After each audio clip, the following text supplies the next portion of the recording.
नमस्कार, आपण पाहत आहे भांडा फोड न्यूज. एका दमात भ्रष्टाचारी कोमात.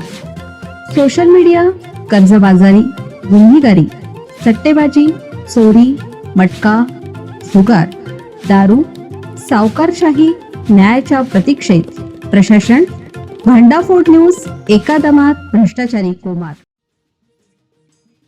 अल्पवयीन मुलीवरील अत्याचार प्रकरणी आरोपीस 20 वर्षाची सक्त मजुरीची शिक्षा.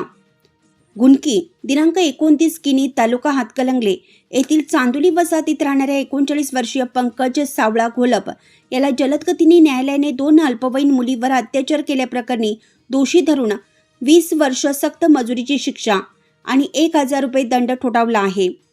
याबाबत अधिक माहिती अशी की पंकज सावळा घोलप यांना 2021 आणि 2022 साली आपल्या घरातच 2 अल्पवयीन मुलींना आमिष दाखवून अत्याचार केल्याची घटना घडली होती.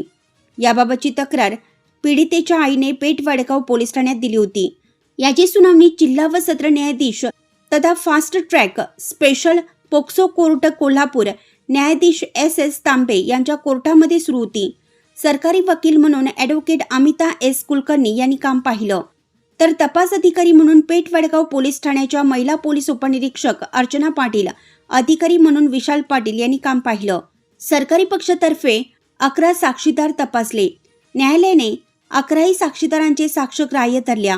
पुरावे तसेच परिस्थितीजन्य हा सबळ पुरावा ग्राह्य मानून तसेच सरकारी वकील ॲडव्होकेट अमिता A. कुलकर्णी यांनी केलेला विस्तृत युक्तिवाद तसेच माननीय सर्वोच्च न्यायालय व माननीय उच्च न्यायालय येथील सादर केलेले दाखले ग्राह्य मानून प्रस्तुत प्रकरणी माननीय न्यायालयाने आरोपीस दोषी ठरवून 20 वर्षाची सक्त मजुरीची शिक्षा व 1000 रुपये दंड न भरल्यास 3 महिन्याची साधी कैद अशी शिक्षा सुनावण्यात आली आहे. तसेच कोर्टाने दोन्ही पीडित मुलींना विधी सेवा प्राधिकरणामार्फत नुकसान भरपाई देण्याचा आदेश पारित केला आहे. या पीडितांना योग्य न्याय मिळाल्याची भावना निर्माण झाली आहे.